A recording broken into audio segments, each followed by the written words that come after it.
This is the Brain Bank, where scientists are studying a traumatic brain injury called chronic traumatic encephalopathy, or CTE.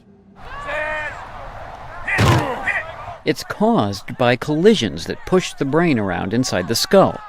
The researchers studied the brains of more than 100 professional college and high school football players. It goes forward, it accelerates and decelerates, but it also goes rotationally.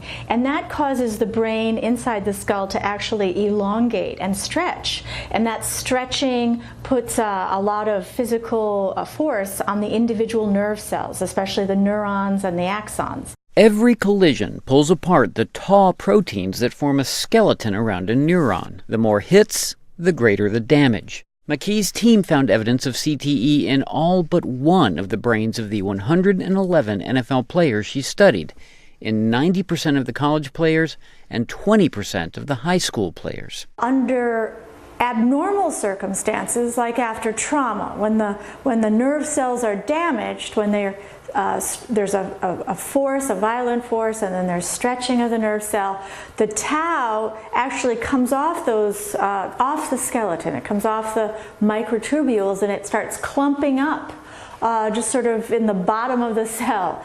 Those lesions may cause the memory loss and behavior, personality, and mood changes like depression associated with the disease. We can see spaces near the hippocampus, which is a part of the brain that's important for learning and for memory, and we can see that there's been shrinkage there as well. To see this in such a young individual is quite startling. McKee says helmets provide some protection, but that anyone using their head in sports is going to sustain some damage. Helmets are part of the solution. They'll never be the solution for CTE.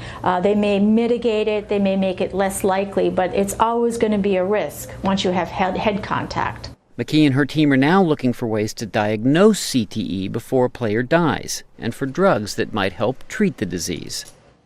Kevin Enochs, VOA News.